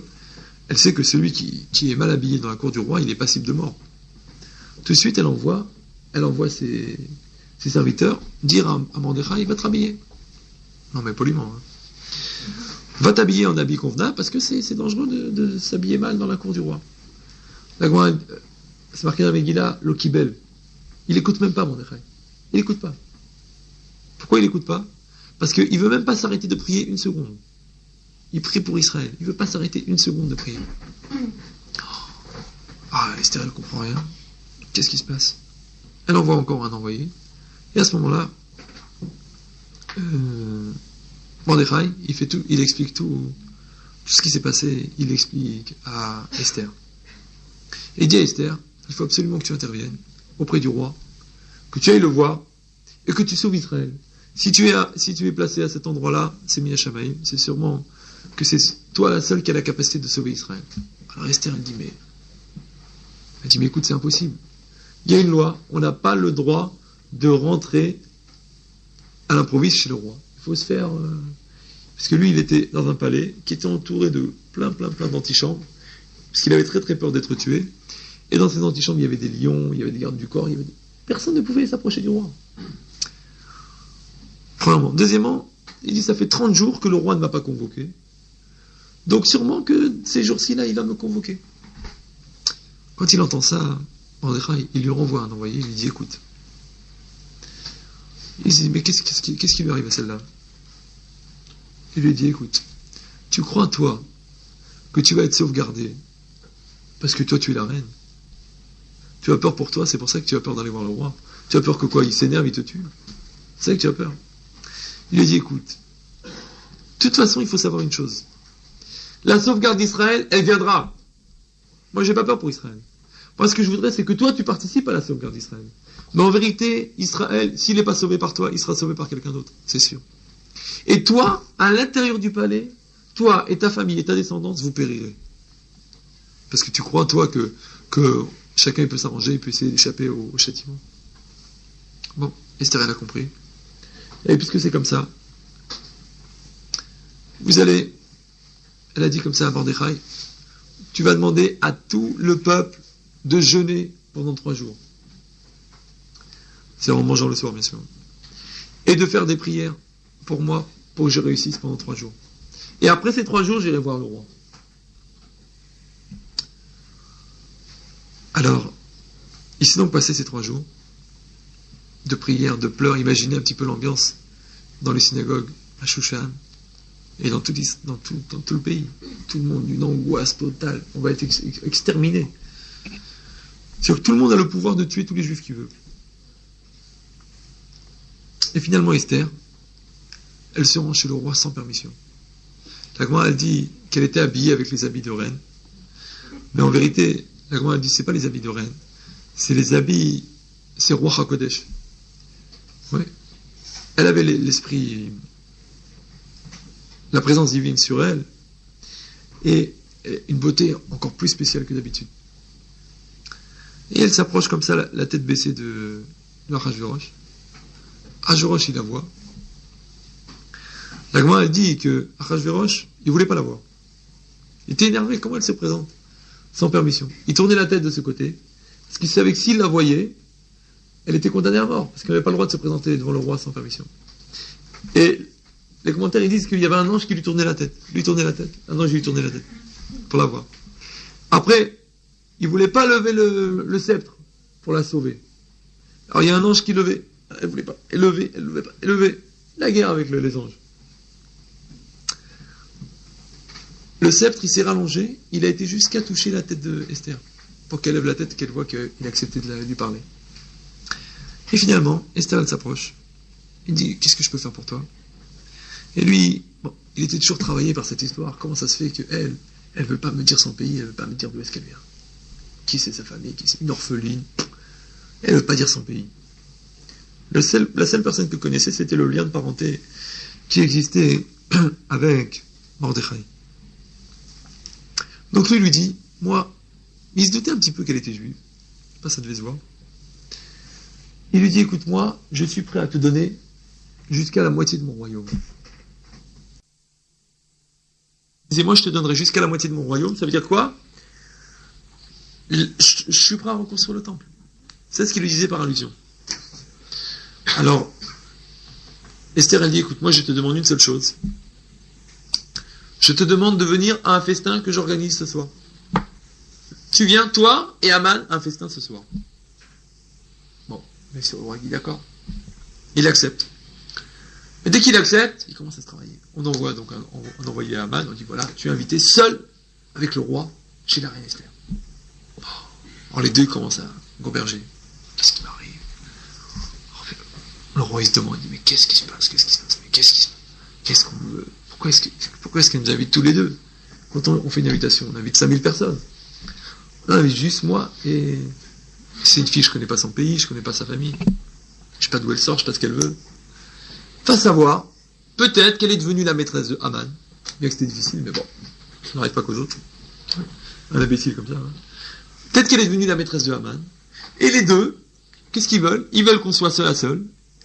Et Haman, il va me tuer. Et il va devenir le roi à ma place. Et il va prendre ma reine. Il commence à se poser des questions. De son côté, Haman, il était comme un fou. Tu te rends compte, je suis invité seul. Je suis invité chez la reine. Avec le roi, bon. Je suis invité seul chez la reine. Ouais. Seul, sans personne d'autre. C'est incroyable. Ouais. Il est comme un fou, il est excité. Je suis invité seul. Et en sortant du palais, qui voit Mordechai? Et Mordechai toujours, garde à vous. Ouais. Il a beau répéter, assis, Bolanga, il ne veut pas. Mordechai, debout. Tout le monde est prosterné et lui est debout. Ouais. Et c'est pas possible. Il a les nerfs. D'un côté, il a une joie extraordinaire de voir qu'il est élevé au plus haut rang, parce qu'il est invité spécialement avec le roi à un festin, avec la reine. Et d'un autre côté, il dit, c'est pas possible, ce Mordechai, il est là pour me narguer et tout. Il rentre chez lui avec les nerfs et avec la joie. Et là, il y a sa femme et ses conseillers. Il dit, mais regardez un petit peu le roi, comment il m'a élevé, regardez comment il me traite. Il m'invite tout seul avec la reine, elle m'invite tout seul avec le roi. Et ce Mordechai, là, tout le temps, qui est là, qui est à m'énerver. Alors ses conseillers lui disent, écoute, puisque tu es tellement apprécié du roi, puisqu'il t'invite seul avec la reine, puisqu'il a l'air de t'aimer tellement, profites-en pour te débarrasser de ce Mordechai. Tu sais ce que tu vas faire? Tu vas construire une potence. Une potence. Ouais. De je sais plus combien de mètres de haut. 50 mètres de haut. 50 coudées. 25 mètres de haut. Ouais. Il décide de faire. Il dit, fais construire. Pour bien montrer, dans ta cour de ton jardin, tu vas faire construire une potence de 25 mètres de haut. Et tu vas aller demander au roi de faire pendre Mordechai. Vas-y, alors sa femme, elle lui dit, vas-y demain matin. Et lui, il était tellement chaud, tellement excité, il dit, comment ça demain matin? J'y vais tout de suite. Et il décide d'aller voir le roi pour lui dire, pour lui demander l'exécution de Mordechai. Entre-temps, le roi, donc la nuit était tombée déjà et tout, et le roi, il n'arrivait pas à dormir. Il se tournait dans son lit, il se tourne, parce que ça le travaillait. Mais qu'est-ce que c'était cette histoire de festin? Il dit, mais qu'est-ce qu'elle veut? Elle veut me demander quelque chose, d'accord, mais qu'est-ce qu'elle veut me demander? Elle commence à faire sa petite enquête. Il dit, qu'est-ce qu'elle veut? Elle veut me demander quelque chose de spécial. Je lui ai tout donné, qu'est-ce qu'elle veut me demander? Quelque chose de plus. Mais qu'est-ce qu'elle veut? Je lui ai promis mon royaume. Elle est déjà reine. Ouais. Qu'est-ce qu'elle veut? Ah, il dit, peut-être. Premièrement. Deuxièmement, il est bizarre ce Haman en ce moment, il est tout excité. Ouais. Et puis, en plus, on m'invite seul avec lui. J'ai peur qu'il me fasse quelque chose. Donc il réfléchit à Esther, il réfléchit à Haman, il réfléchit à Esther, il réfléchit à Haman. Et d'un côté, Esther, elle veut que je lui fasse quelque chose. Mais qu'est-ce qu'elle va me demander? Peut-être qu'elle va me demander que, en vérité, je dois quelque chose à quelqu'un à qui j'ai fait du bien, ou quelqu'un qui m'a fait du bien, et que moi je ne lui ai pas rendu ce bien. Mais qu'est-ce que ça peut être? Ah, il s'affole. Il n'arrive pas à dormir. Il demande, amenez le livre des chroniques. Oui. Sefer Azichronot. Ouais. Sefer Hayamim. Ça veut dire, c'est le livre des chroniques, le livre des souvenirs. Alors les commentaires, ils disent, en vérité, il y avait deux livres. Il y avait un livre des chroniques où on écrivait, aujourd'hui, comme Louis XVI, aujourd'hui, Versailles, tac, il ne s'est rien passé. Vous savez, le 14 juillet, vous connaissez ça? Donc, il y avait un livre des chroniques qui était rempli justement par Haman. Oui. Et dans ce livre-là, on marquait tous les événements qui se passaient dans la vie du roi. Mais il y avait un journal personnel, le journal personnel de Achashverosh, Il dit, amenez-moi mon journal personnel. Pourquoi est-ce qu'on précise qu'il a fait amener son journal personnel? Parce qu'en vérité, Aman, lui, quand il écrivait les événements de la journée, il écrivait selon sa version. Et dans le journal, qui était le livre des chroniques de tout le pays, quand il avait marqué l'événement comme quoi un homme avait sauvé la vie du roi en dénonçant le complot de Bigtan et Teresh, oui, il n'avait pas marqué que c'était Mordechai. Aman, il n'avait pas marqué que c'était Mordechai. Il ne voulait pas qu'il revienne du bien Mordechai. Il avait marqué que Aman a fait annoncer par la reine Esther qu'il y a eu un complot, pour que ça lui retombe sur lui. Ouais. Encore le kavod, encore le mérite, il me retombe sur moi. Il n'avait pas marqué que c'était Mordechai. Mina Shamaïm, on est toujours, rappelez-vous, on est toujours à la droite d'Akadosh Baruch Hu. Mina Shamaïm, le roi, il ne demande pas le livre des chroniques généraux. Comme ça. Il demande son journal personnel. Et dans son journal personnel, c'est marqué Mordechai. Il y en a des commentaires qui disent qu'il ne savait même pas qui c'était. Mais en tout cas, c'était marqué qu'il avait été sauvé par quelqu'un et qu'on n'avait pas donné la récompense, alors que lui, il sous-entendait dans la façon de parler, Aman, qu'on avait donné la récompense déjà. Bon. On amène ce journal, et il y a le lecteur qui est là et qui est en train de lire. Mais le lecteur, lui, il aime ni Aman, ni Mordechai. Il y a une ambiance de folie. Hein, c'est Dallas. Hein. Une ambiance psychodramatique grave. Et le lecteur, lui, il dit la Gemara dans Megillah, et il arrive au passage de Mordechai, il veut pas lire. Qu'est-ce qu'il fait? Il prend sa gomme, il gomme. Le texte, il se réécrit. Mordechai a sauvé le roi, il gomme. Qu'est-ce que tu fais? Non, je travaille. Il gomme. Le texte, il se réécrit tout seul. Il regomme, il se réécrit. C'est pas possible. C'est pas grave, je vais pas le lire. Il veut sauter. Il saute, il retombe, Mordechai a sauvé. Il saute, Mordechai a sauvé. Il ressaute, Mordechai a sauvé. Pas possible. À la fin, il dit, je parle pas. La voix, elle sort toute seule. Mordechai a sauvé. Ouais. La voix, elle sort toute seule. Et elle annonce que Mordechai a sauvé. Oh, Achashverosh, il dit, quoi c'est ça? Mais j'ai compris. En vérité, j'ai compris, Mordechai. Il y a un lien de parenté avec Esther. Et Mordechai, il m'a sauvé la vie. Et moi, il demande, qu'est-ce qu'on a fait à Mordechai pour le récompenser? Rien. Là-bas, les commentaires, ils disent, c'est pas parce que ils aimaient Mordechai que les lecteurs, ils ont dit qu'il n'avait rien fait. C'est parce qu'ils haïssaient Aman. Pour enfoncer Aman, ils ont dit, on n'a rien fait à Mordechai. Donc le roi, il dit, comment c'est pas possible? On n'a rien fait à Mordechai. Mais en tout cas, il était tellement content, il dit, ça y est, j'ai compris ce qu'elle veut la reine. La reine, elle veut que je fasse du bien. Enfin, il pensait dire, moi, ça tend plus vers ce côté-là, que sûrement la reine, elle veut que je fasse du bien à ce Mordechai. Et dès qu'il a entendu le nom de Mordechai, il s'est endormi. Il s'est bien endormi. Rappelez-vous qu'entre-temps, Aman, il était en train de discuter avec sa famille, il est sorti de la maison, il est en train de marcher pour aller vers le palais du roi, pour demander l'exécution de Mordechai, qui a sauvé la vie du roi. Dallas. Donc, le roi, il s'endort, il dort. Et il marche encore. Donc le roi, il s'endort, très très content et tout ça, mais manque de peau, il fait un cauchemar. Ouais, il fait un cauchemar. De quoi il rêve? Il voit Aman au-dessus de sa tête avec une épée qui veut le tuer. D'accord? Il voit ça dans son rêve. Il voit Aman qui veut le tuer. Il fait ce cauchemar. Il essaye d'échapper à Aman. Aman, il lui court après pour le tuer. Et il se réveille en sursaut. Et il demande, qui est dans le couloir? En pleine nuit, qui est-ce qui est dans le couloir? On lui répond, Aman est dans le couloir. Il dit, mon rêve se réalise. C'est les commentaires. Hein. Il est venu pour me tuer. Ouais. Il dit, comment? Je rêve que Aman, il veut me tuer, parce qu'il veut me prendre la reine, il veut prendre ma place. Et Aman, il se présente. En plus, qu'est-ce qu'il vient faire, Aman, en plein milieu de la nuit? C'est sûr qu'il vient pour me tuer, parce qu'il vient au moment où il y a le moins de monde autour de moi. Donc il vient avec son grand couteau pour me tuer, et mon rêve, il se réalise. Donc imagine l'ambiance, tu vois. L'autre, il est sur ses gardes, il voit arriver le tueur, et Aman, il est tout chaud, tout fier. Bref, moi, le roi, il me traite comme un roi, il m'a fait inviter au festin avec la reine et tout, je veux lui demander l'exécution, c'est une formalité, on va régler le problème. Il est comme ça, l'autre, il est comme ça. Il rentre. Bon. Bonsoir, Aman. Bonsoir, papy. Il dit, Aman, tu tombes très bien, à 4h du matin. Tu tombes très bien. J'ai une question à te demander. Bien sûr. En tant que grand cerveau, Bien sûr, j'écoute. Il dit voilà, qu'est-ce qu'on pourrait faire à quelqu'un qui a fait du bien au roi et qui mérite vraiment d'avoir les plus grands honneurs? Qu'est-ce qu'on pourrait faire?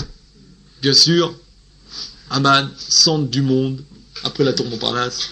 Ouais, il est sûr qu'on parle de lui. Ouais, c'est sûr, on parle de moi. Donc le roi, il se demande comment est-ce qu'on peut me récompenser, moi, qui a sauvé le pays de ce qui aurait pu être pire, c'est-à-dire rien. Ouais. Et donc Aman, tout fier de lui, il dit, eh bien le roi, voilà ce qu'il faut faire. Il faut prendre un habit qui a été porté par le roi, un cheval sur lequel le roi est monté, et il faut prendre la couronne royale. Il n'en peut plus là, parce qu'il croit parler de lui. D'accord? Donc tellement il se prend pour le roi, il demande le vêtement du roi, le cheval du roi, le couronne du roi. À ce moment-là, il voit le roi devient tout rouge, tu vois.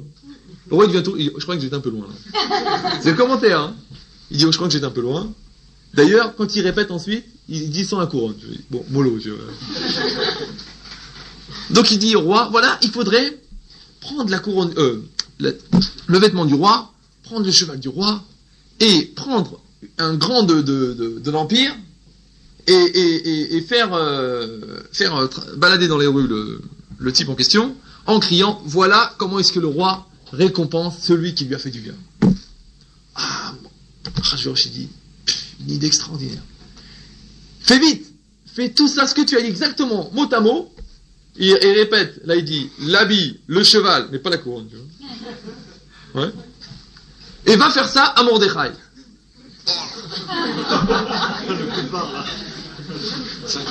Oh là, je vous dis pas là. Oh là là, mais qu'est-ce qui m'a... L'autre, il est venu pour demander l'exécution, il ressort le kavod. Complètement explosé. Oh, c'est même plus la peine de parler d'exécution. Là. Oui, bon, Mordechai, il m'a sauvé la vie, je l'ai pas récompensé. Donc toi-même, tu es le plus grand dignitaire, tu vas faire exactement ce que tu as dit. Oh, l'autre, il est malade. Il dit, va vite. Les commentaires, ils disent, qu'est-ce que ça veut dire va vite? Si, je vous le dis, là, va vite. Il dit, on remarque qu'Achashverosh, lui aussi, c'était pas le plus grand des intelligents. Tout ce qu'il a fait dans sa vie, il l'a fait vite. La mort de Vashti, il a décidé vite. Ouais, d'envoyer la missive pour exterminer tout Israël, il l'a fait vite. Et envoyer Aman aussi, il le fait vite. Donc il envoie Aman. Aman, mort d'angoisse, il va chez Mordechai. Il dit, écoute, voilà le roi, il m'a demandé de... Alors on se rappelle que Aman, c'était le serviteur de l'autre. Évidemment, t'es mon serviteur. C'est logique. Il allait mourir. Le vice-roi. En plus, Aman, de son métier, il était coiffeur. D'accord? Donc, Aman, il dit, bon, écoute, je vais pas me taper la corvée de te laver et tout ça. Tu vas te laver dans une laverie, enfin, dans un terme. Tu vas chez un coiffeur, et après, je te mettrai les habits royaux. Qu'est-ce qu'elle fait, Esther? Elle fait fermer tous les coiffeurs. Tous les bains, elle fait fermer. Donc, Aman, il a été obligé lui-même de laver Mordechai. Imagine la hargne. Il a dû se bouffer les lèvres jusqu'à l'estomac. Hein. Ouais, de le laver. Il a été obligé de lui couper les cheveux lui-même. Lui-même lui couper les cheveux. Après, de l'habiller en habit royal, de le mettre sur le cheval du roi et de se balader dans la rue en criant « Voilà ce que on fait à personne que le roi il apprécie. » Il allait crever. Il marche dans la rue comme ça. Il passe dans une rue. Et, à la fenêtre, il y avait, sur un toit, il y avait sa fille, la fille d'Aman, qui voit passer. Elle voit un type sur un cheval habillé en roi, et elle voit un type devant qui est en train de crier, voilà ce qu'on fait au roi. Elle dit sûrement que le type qui crie, c'est Mordechai, et le type qui est sur le cheval, c'est mon père. Qu'est-ce qu'elle fait? Elle prend un seau de nuit, traduction française, vous vous doutez un peu ce qu'il y a dedans, oui. D'accord? Elle prend ce seau donc de saleté, et elle le jette sur la tête d'Aman. Il finit en beauté la journée, tu vois. Aman, surpris bien sûr, bon, il en a vu pire, mais quand même. Hein? Non, c'est pas parce que c'est la porte-bonheur qu'il faut mettre la tête dedans. Donc, il lève la tête, il voit sa fille. Sa fille, elle le voit, elle se rend compte de son erreur, elle se tue, elle se jette du coup. Donc, imaginez le type. Il a fait le mérite de son plus grand ennemi. C'est lui qui l'a amené au grand truc. Et sa fille, elle se tue devant lui. Lui, il se paye un shampoing, je vous dis pas comment. Il rentre à la maison, rafouille roche. Après qu'il a fini tout ça, bon, il dit à Mordechai, bon, écoute, rentre chez toi. Mordechai, il envie tout de suite, il enlève les habits royaux, il se remet tout de suite les habits de cendre, et il continue à pleurer, et il pleure encore plus qu'avant. Il dit, pourquoi il pleure encore plus qu'avant? Il dit, parce qu'il convoque les Bnei Israël. Il dit, moi, je comptais sur ce mérite. Moi, je disais, je vais aller voir le roi. Je vais dire, écoute, le roi, je t'ai sauvé la vie. Tu sauves mon peuple. Mais maintenant, le roi, il m'a récompensé pour ça. Donc, je peux même plus avoir ce mérite-là. Il dit, donc, on est obligé maintenant de se mettre entre les mains d'Akadosh Baruch Hu. Et il redouble encore de prière. D'accord? Ça, c'est Mordechai de son côté. Aman, lui, il rentre à la maison, complètement explosé de la tête, complètement déchiré, cassé. Mordechai, c'est mon ennemi, le pire de tous. Je suis obligé de me foutre à 4 pages, de le laver, de lui laver les cheveux, de lui couper les cheveux, de l'habiller, de lui faire son cavote dans la rue. Ma fille, elle s'est tuée. Je me suis pris un seau de trucs sur la tête. Il rentre chez lui cassé. Qu'est-ce qu'il trouve? Bien sûr, toujours pareil, sa femme et ses conseillers. On se demande ce qu'elle faisait avec eux. Ouais. Donc, les conseillers, qui l'avaient bien chauffé, ouais, à l'aller, quand il était sorti quand il était convoqué, il lui avait dit, ouais, c'est sûr que c'est toi le plus fort, tu peux y aller, tout ça. Maintenant, tu vas détruire facilement Mordechai, tu vas détruire tout Israël. Ils disent, oh là, écoute, il est là, la pente, elle est plutôt mauvaise pour toi.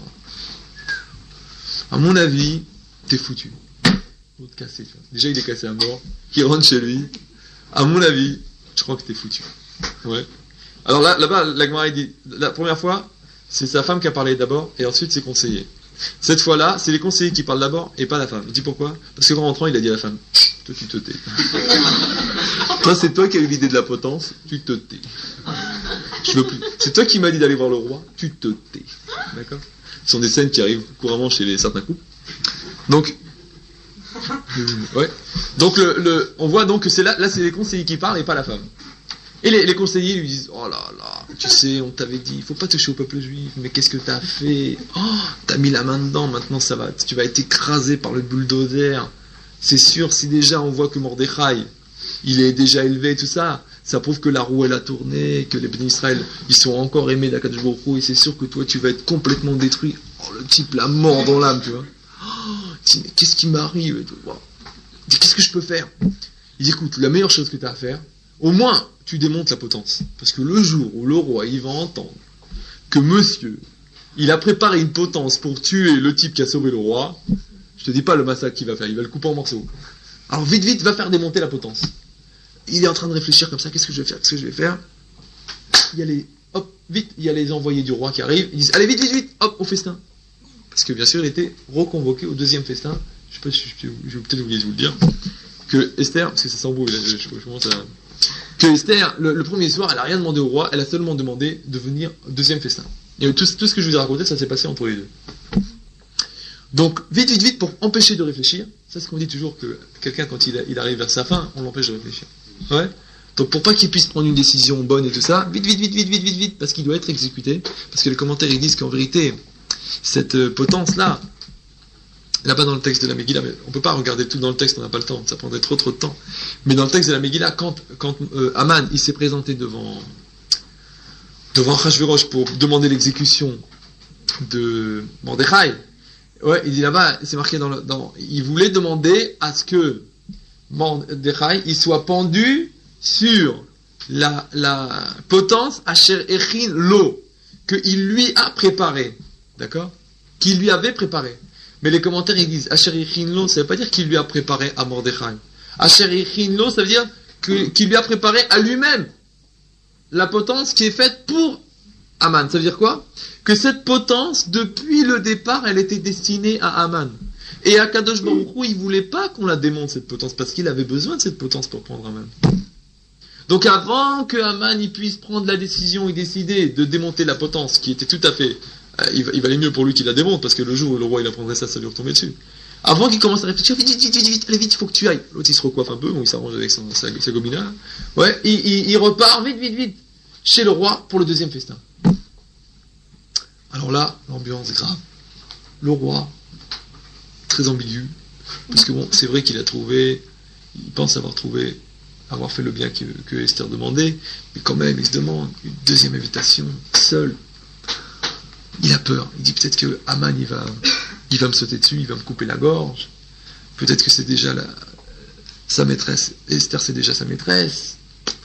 Lui, Aman, de son côté, il est complètement déchiré. Il dit, allez, ça y est, on est parti pour une série, là. Qu'est-ce qui va m'arriver ce soir?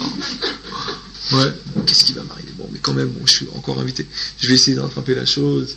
Je vais quand même essayer de demander l'exécution de... Puisque maintenant que le roi, il a payé sa dette à Mordechai, peut-être il sera quand même d'accord de le faire exécuter et tout ça, puisqu'il a manqué de respect au vice-roi, puisqu'il refuse de se prosterner et tout. En tout cas, il y a une ambiance grave. Et Esther, elle commence à expliquer au roi. Elle dit, voilà, il y a un homme, un monstre, un imbécile, c'est pas dans le texte mais je rajoute pour vous, un imbécile qui a décidé de me tuer. Le roi déjà. Quoi, il y a un type qui veut tuer la reine. De me tuer. Et de tuer mon peuple. Alors les commentaires ils disent, comment ça se fait qu'elle s'est fait passer avant son peuple? Non, parce qu'elle a dit dans l'argumentation, ça veut dire, elle aurait dû dire, bon, qui veut tuer mon peuple, après qui veut me tuer. Non, parce que dans l'argumentation, elle savait que le roi, il était plus sensible à la mort de la reine qu'à la mort de tout un peuple. Donc elle a dit, un homme qui veut me tuer, et qui veut tuer... Et à tel point, même Aman, il y croyait pas, il savait pas qu'on parlait de lui, tellement il était à côté de la plaque. Et Mordechai non plus. Mordechai, oh là là. Achashverosh aussi, comment ça s'appelle? Il se doutait pas qu'on parlait d'Aman. Et d'un seul coup, Esther, elle se tourne vers Aman. Elle dit, cet homme-là, ce pourri de la terre, c'est lui. Ouais, Aman, la finale. Ça y est, on m'a fait la finale, ouais. Quoi? Le roi, mais c'est quoi cette histoire? Dis, comment toi, tu veux tuer ma femme? De colère, il a tellement les nerfs, il sort dans le jardin. Ouais. Les commentaires, ils disent en vérité, il sort dans le jardin parce qu'au fond, lui, il était d'accord avec l'exécution. Il était d'accord avec l'extermination d'Israël. C'est un rachat. Il voulait la mort d'Israël. Ouais. Il dit, mais comment je peux faire maintenant? Ma femme, elle est juive. Si je la tue, je la tue aussi. Ouais. Comment je vais faire? D'un autre côté, je l'adore. Ouais. C'est une femme extraordinaire où je vais en trouver une pareille. Il sort dans le truc. Oh, il dit, mais c'est pas possible. Et puis en plus, il se pose des questions. Il dit, mais... Attends, j'ai oublié un truc.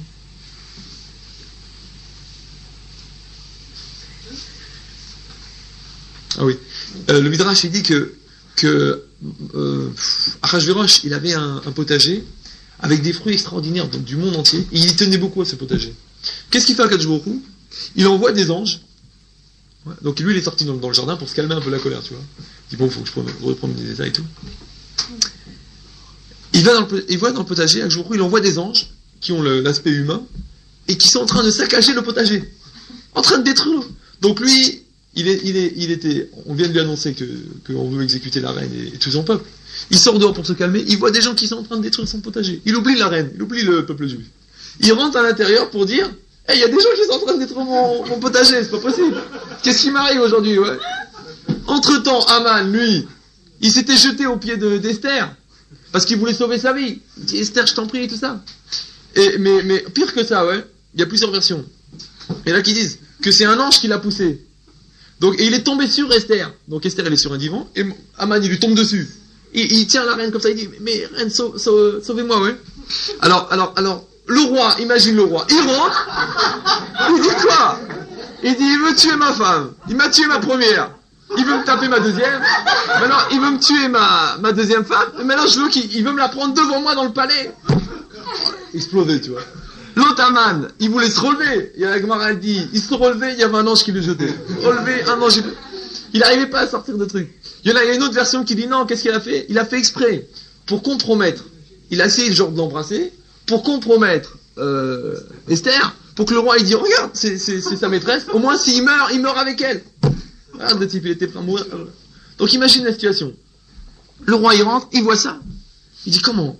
On me détruit mon potager, on me tue ma femme, on me tue Lui, il veut tuer le bienfaiteur de ma femme, le seul type qui lui reste dans sa famille. Ce bienfaiteur, il m'a sauvé la vie. Ouais. Et lui, il veut le tuer. Donc il veut me tuer à moi. C'est sûr. Il veut me prendre ma femme, il veut le truquer. Allez hop, qu'on le pende. Non, même pas. Il dit, je veux plus le voir. Et ça, quand le roi il dit, je veux plus le voir, ça veut dire qu'il était condamné à mort. Ouais, pourquoi? Parce que les condamnés à mort, on leur voilait le visage, tout de suite. on lui met un turban sur la tête, on le baisse un peu, on veut plus le voir. À ce moment-là, il y a Harbona qui rentre. Harbona, il y en a qui disent que c'est Yohanavi. Mais c'était un des conseillers d'Aman. Harbona, qui était dans l'antichambre, il a vu que la position d'Aman, elle était un petit peu tangente en ce moment. Ouais. Donc qu'est-ce qu'il a fait? Il a dit, bon, je vais aller du côté de Mordechai. Il rentre, paf, le faillot, il arrive, il dit, eh bien voilà, la potence que Aman a préparée pour Mordechai, elle est prête. Alors Aman, lui, il en était à son 4e infarctus. On n'en parle même plus. Il était mort vivant déjà. Le roi, mais qu'est-ce que c'est que cette histoire? Mais en plus, tu veux tuer, tu veux faire pendre le bienfaiteur dans ta cour avec une... Il dit, alors là, la mort, elle est toute... Moi, je voulais lui couper la tête, mais qu'on le pende, elle est tout de suite, qu'on le pende tout de suite. Mais le roi, il peut pas prendre une décision sans passer par les conseillers. Il n'a pas le droit de faire exécuter quelqu'un. Mais si, manque de peau. Ce cheval d'Aman, lui, la première fois quand il a demandé qu'on annule cette loi et que le roi maintenant il n'a plus besoin de passer par les conseillers. Donc dès que le roi il dit il faut faire pendre, on le prend et on le pend. Effectivement, il a été pendu, non pas haut et court mais long et donc tout se termine bien pour l'instant. Tout va bien, le roi il est... Ah oui, et c'est marqué là-bas, les chakras Ramat Améler, ça veut dire la colère du roi s'est apaisée. Alors la Gemara elle dit mais pourquoi est-ce qu'il y a deux Chaf? Ouais. Chakra, on aurait dû marquer Chakra directement, mais sans. Pourquoi 2 kaf? Alors en vérité, la Gemara dit il y a 2 colères qui sont calmées. En vérité, il y a la colère d'Akadosh Baruch Hu. Pourquoi? Parce que quand Akadosh Baruch Hu, il a vu que les Bnei Israël, ils ont fait Teshuvah, ils sont revenus à la Torah et tout ça, ils ont reçu la Torah, ils ont compris leur erreur et tout. Alors la colère d'Akadosh Baruch Hu, elle s'est calmée. Et en même temps, quand le roi Achashverosh, il a vu que le type qui voulait tuer la reine, le même type qui avait tué Vashti, parce qu'imagine un type, c'est pire que Dallas, un type, il se rend compte, il dit, mais c'est incroyable, la femme que j'aimais, la plus belle femme de tout le pays, cet abruti, il me l'a fait tuer, il a profité que j'étais sous pour la faire tuer, et maintenant il veut tuer la deuxième. Il veut la faire. Donc comme il a vu qu'il était pendu, ça lui a calmé sa colère. Mais encore, c'était pas encore fini. Pourquoi? Parce qu'au fond, le roi, il était intéressé à l'extermination d'Israël. Je vais racheter un rachat. Alors il commence à traîner, tu vois. Alors la reine elle vient, elle dit oh, écoutez, elle dit moi je te donne, je te donne la maison d'Aman, et Mordechai devient l'intendant de la maison d'Aman, je te donne toute sa propriété, toutes ses richesses, je te les donne à toi et à Mordechai. Allez, salut, au revoir. Alors elle dit mais écoutez, il y a un autre problème. Voilà, moi je suis sauvé, mais il faut sauver le peuple. Ah vraiment, il tire d'accord. Aujourd'hui il tire. Il dit bon, c'est pas grave. On exterminera Israël une autre fois. Il prend son anneau, il donne. Et Mordechai, ils font un travail extraordinaire pour réussir à rattraper tous les coursiers et à renvoyer dans tout le pays, comme quoi il fallait tuer les ennemis d'Israël. Mais le seul problème, c'est qu'ils étaient pris dans il y avait un gros problème, c'est que ils pouvaient pas envoyer 2 missives qui étaient en contradiction. C'est-à-dire que la missive de Haman, elle était. Si maintenant on disait, on tient plus compte de la missive de Haman, on va dire le roi il est gouverné par des fous, tu vois, que ça veut dire ça. Donc qu'est-ce qu'ils ont fait? Encore Minashamaim, je vous ai dit tout à l'heure que quand Haman il avait envoyé la première lettre, il n'avait pas précisé qu'on parlait du peuple juif.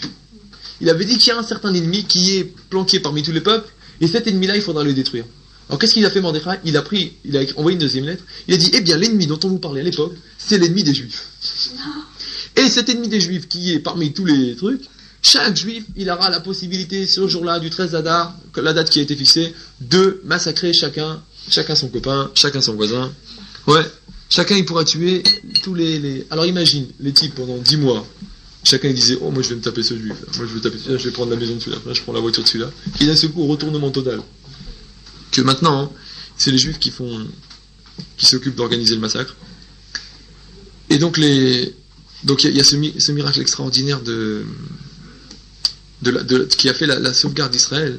Et on dit qu'en vérité les Bnei Israël, la tchouva qu'ils ont fait à cette période-là de Purim, et ça les a rapprochés d'Akadosh Baruch Hu d'une manière encore plus puissante que ce qu'ils avaient accepté à l'époque du Har Sinaï. Ouais. Kiimou Mashekiblou, dit la Gemara. Ce qu'ils ont accepté à l'époque, la Torah, qu'ils ont accepté à l'époque du Mont Sinaï, maintenant ils ont été d'accord de l'accomplir. Maintenant ils ont accepté à 100% cette Torah. Ouais. C'est pour ça que c'est marqué que Vela Israël Aïta Ora Vesimcha Vesasson Veikar. C'est quoi la Gemara elle dit? C'est la Torah, c'est les fêtes, c'est les téphilines et la Brit Mila. Ces mitzvot là, en même temps que toutes les autres mitzvot, elles ont été une lumière pour Israël. Ça veut dire quoi? Que les gens ils ont compris qu'en vérité, la lumière qui sortait du soleil, c'est une lumière qui est extérieure, qui produit rien. Ça, c'est ce qui est caché derrière le Teva. Quand ils ont vu comment est-ce qu'Akadosh Baruch Hu, il a orchestré toute l'histoire, ils ont compris qu'en vérité, la vraie lumière, elle sort des mitzvot. Elle sort de la Torah. Elle sort des chagim, des fêtes. Ils ont compris que cette lumière, elle venait de là. Et c'est ça ce qui a fait que cette tchouva qu'il y a eu à cette période-là, c'est la tchouva la plus énorme et la plus puissante qu'on a pu trouver en Israël, et c'est ça qui a sauvegardé.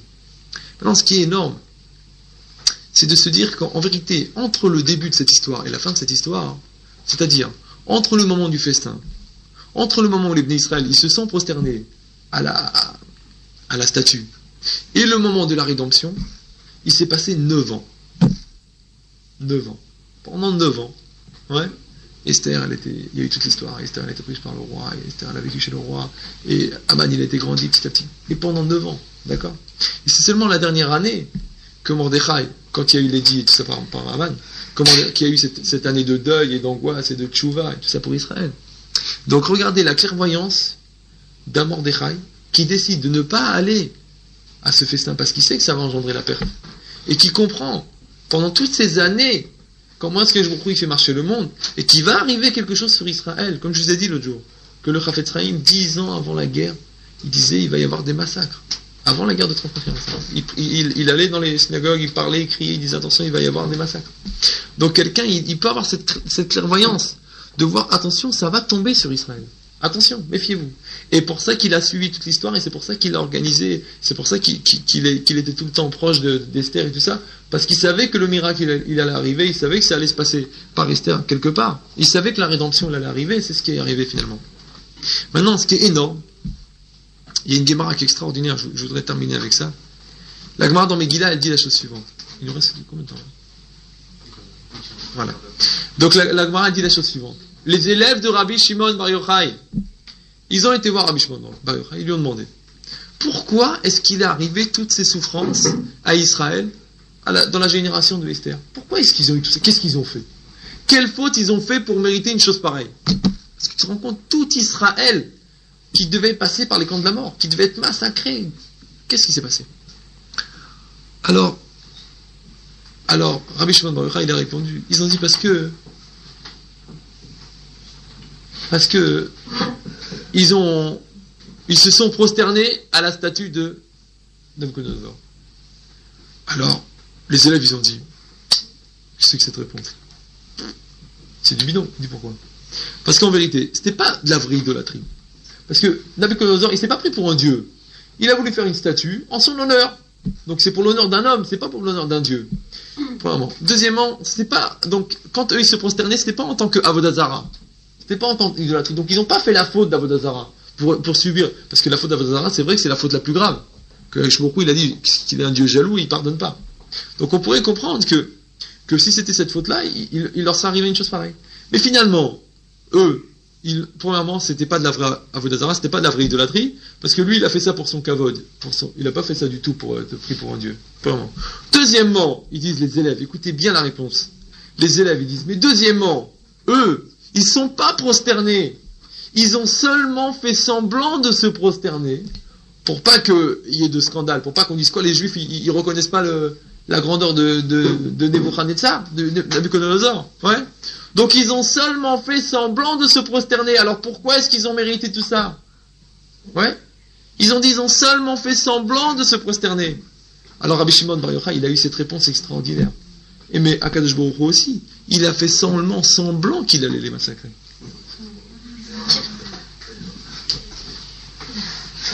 Semblant qu'ils allaient être massacrés. À partir du moment où ils ont fait tchouva sur ce semblant, il n'y a pas de semblant. Donc la finalité, c'est vrai que dans l'essence, il n'y aurait jamais eu de massacre. Ah, mais toute cette angoisse et tout ce truc, c'est parce que tu prends conscience de ta faute, et tu fais tchouva sur ta faute.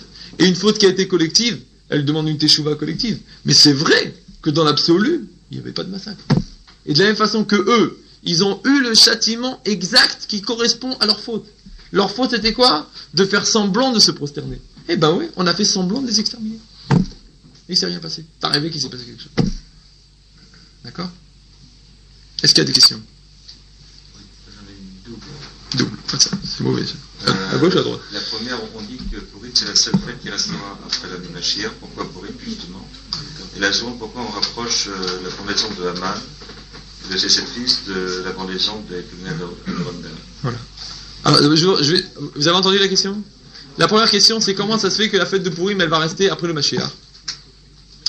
Deuxième question, c'est pourquoi est-ce qu'on rapproche la mort des 10 enfants d'Haman de la mort des 10 enfants des 10 criminels de guerre de Nuremberg. Bon, là, je suis obligé de faire une petite parenthèse pour expliquer, parce que les gens vont dire quel rapport. Alors, vous savez que dans la Megillah, il y a 3 lettres. Quand on marque les 10 enfants les noms des 10 enfants d'Haman, il y a 3 lettres qui doivent être écrites en plus petit. Ouais. Et ces 3 lettres, on ne sait pas pourquoi on doit les écrire en plus petit. Enfin, jusqu'à un certain temps, on ne savait pas pourquoi. Et on a... Comment ça s'appelle? Mais seulement, il y a dans la loi, comme ça dans la tradition, que quand on écrit une Megillah, on doit toujours écrire ces 3 lettres en plus petit. Et ces 3 lettres, ils ont comme valeur numérique 707. 707. On ne savait pas pourquoi. Et on s'est rendu compte, vous savez qu'au procès de Nuremberg, et ça c'était rapporté par les... Comment ça s'appelle? Moi j'avais lu l'article. C'était l'article du Newsweek qui était rapporté. Vous savez qu'au procès de Nuremberg, il y avait plus de 10 accusés. Je ne connais pas les circonstances exactes. Mais en tout cas, 11. Et le jour, on a atteint le jour d'exécution, il y en a un qui s'est suicidé, on est arrivé à 10. Et les 10, et là c'est le témoignage qui est pris par le journaliste du Newsweek, donc qui n'a rien à voir avec le système, et qui dit, il prend le témoignage de chaque type au moment où il va se faire exécuter. Donc avant d'être pendu, chaque criminel de guerre, il crie « Aïe Hitler », il meurt. Et le dernier, avant de mourir, il dit « Purim 1946 ». Purim 1946. Et il meurt. C'est marqué comme ça dans le truc. Alors les Khamim, ils ont expliqué, ils ont dit en vérité. Ça veut dire quoi? Ça veut dire que dans chaque génération, il y a 10 enfants d'Aman qui viennent pour faire l'extermination. De la même façon qu'on dit que tous les ans on sort d'Égypte, de la même façon toutes les générations il y a Aman. Comme cette fois il y avait Saddam Hussein. Il est venu Aman. Il est venu pour détruire Israël. Ouais, on a été sauvé à Purim, on a été sauvé. Le jour de Purim, la guerre est terminée. D'accord? Donc, pareil, à l'époque de la guerre de 45, il y a eu ces 10 enfants d'Aman qui sont venus pour faire leur travail. Ils ont fait leur travail. Seulement, et c'est la fin pour eux. C'était Purim 1946, ce jour-là.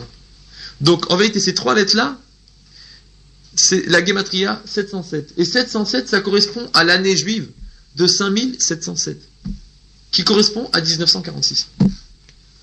Donc, en fait, dans la Megillah, il est marqué qu'un jour viendra où les 10 enfants d'Aman, ils seront exécutés. À nouveau, comme ils ont été pendus à l'époque de Haman, ils seront encore pendus à l'époque de Nuremberg. Et c'est ça ce qui s'est passé. Donc, en vérité, le rapport entre les 10 enfants d'Haman et le procès de Nuremberg, c'est que dans chaque génération, il y a 10 enfants d'Haman. Maintenant, pour ce qui est de la question, pourquoi est-ce qu'on garde la fête de Purim après le Mashiach, je n'ai pas la réponse.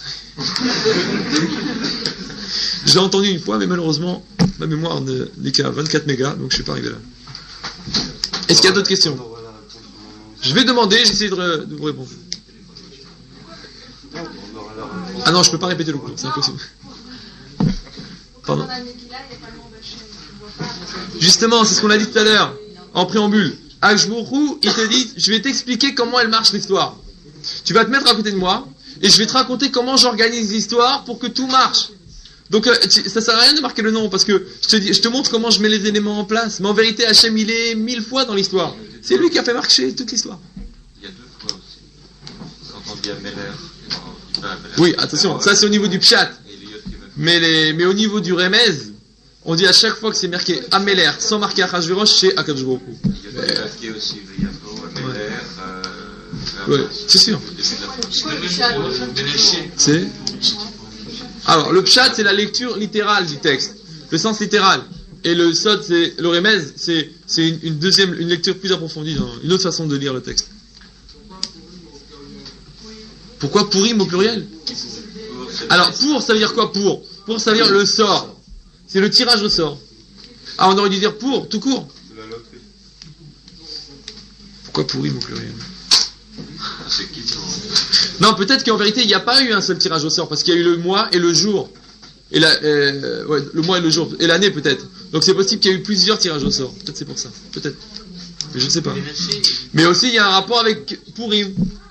Avec Kippour. Kippourim, ouais.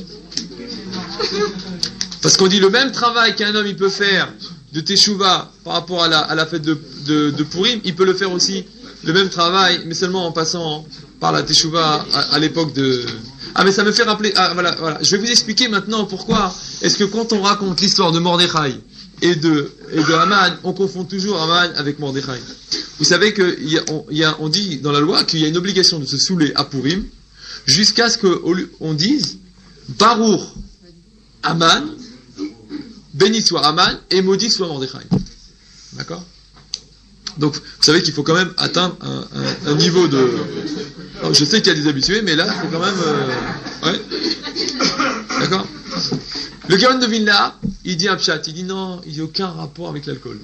Laisse béton. Il dit ça n'a aucun rapport avec ce saouler. Il dit je vais t'expliquer ce que ça veut dire. Et ça, c'est un très grand yesod dans la Emouna. Il dit ça veut dire quoi? Il dit en vérité, Mordechai et Haman, les deux, sont des anges d'Akadosh Baruch Hu. Ça veut dire quoi? Ils ont une certaine fonction à faire. Mordechai, il est là pour sauver Israël. Et Haman, il est là pour faire peur à Israël, pour faire tchouva à Israël. Maintenant, les deux, ils ont une action qui, en elle-même, dans l'essence, est positive. Mais de l'aspect extérieur, est négative. D'accord? Mais Haman, c'est comme le Yeterara, par exemple. Il fait son travail. Mais lui, c'est pas un ange mauvais. C'est un ange qui fait son travail, mais il a un travail qui est dégueulasse. Comme les éboueurs. Tu dis, oh, puisque t'es éboueur, t'es dégueulasse. Non! Ouais, ils sont pas bons, mais c'est tout. D'accord? C'est un type sympa, mais il fait un travail dégueulasse. C'est comme un bourreau, par exemple. Il est bourreau, mais dans la vie courante. Il est sympa, c'est comme Hitler, on l'a connu pendant la guerre. D'accord? Ça veut dire quoi? Ça veut dire que, essentiellement, Haman, il a fait son travail de méchant. Mordechai, il a fait son travail de gentil. Il dit le Gaon de Vilna, si quelqu'un, il va réfléchir, tu vas essayer de te demander, qui est-ce qui a fait le mieux son travail? Haman ou Mordechai? Je dis, Mordechai, il a fait vachement bien, parce que il a compris que tout allait se passer comme ça, et il a fait faire teshuva à tout le monde, et il a remis en marche l'étude de la Torah et tout ça. Je dis, oui, mais Haman, regarde comment il a bien fait son truc. Un an avant, il a prévenu, les gens, ils ont eu peur. Les gens, et en plus, il a décrété l'extermination totale. Donc les Juifs, ils ont fait teshuva grâce à lui. L'autre, il va dire, mais non, c'est Mordechai. C'est grâce à Mordechai qu'on a fait. Mais non, c'est Haman qui a fait le mieux. Alors, qui est-ce qui a fait le mieux son travail? C'est comme le surveillant général à l'école. Il n'est pas aimé, mais il fait bosser les élèves. C'est comme l'avocat l'avocat général, ouais. Le procureur. Tu dis, mais dis-moi, on l'aime pas, lui, il est là pour enfoncer. Mais il n'est pas là pour enfoncer, il est là pour équilibrer. C'est-à-dire que là, va prendre la défense de l'accusé, et là, va prendre la défense de la partie civile. Mais en tout cas, c'est pour équilibrer. Donc les deux, en vérité, ils ont un rôle qui est positif. Maintenant, si je te demande qui est-ce qui est le mieux, le procureur ou l'avocat, qui est-ce qui a fait le mieux son travail? Devant Dieu. Qui est-ce qui a fait le mieux son travail? Le Haman ou Mordechai? Il dit un type, s'il réfléchit vraiment à fond, ils ont tellement fait bien leur travail, à la fin, il ne sait plus s'il faut dire Baruch Haman ou Baruch Mordechai, il ne sait plus. C'est ce qu'il dit le gars. C'est pas qu'on se saoule et tellement qu'on est saoul, on est par terre. Non, c'est que quelqu'un qui va pousser à fond la réflexion, il va plus savoir qui est-ce qui a bien fait le mieux son travail. Peut-être c'est Haman, il a fait mieux, peut-être qu'il a flanché un peu Mordechai. Mais Haman, il était à 100% l'imbécile total, exactement ce qu'il fallait pour... il a fait son boulot à 100%. Ah, par contre, tu diras, non, c'est Mordechai, il a fait son boulot à 100%. Mais Haman, il a un peu craqué sur le côté. Donc à la fin, tu ne sais plus qui est-ce qui a fait le bien. Le mieux, c'était qui? Mordechai ou Haman? Donc est-ce qu'il faut dire Baruch Mordechai ou Baruch Haman? En tout cas, c'est marqué dans la Gemara que les descendants d'Haman, ils étudient la Torah à Bnei Brak.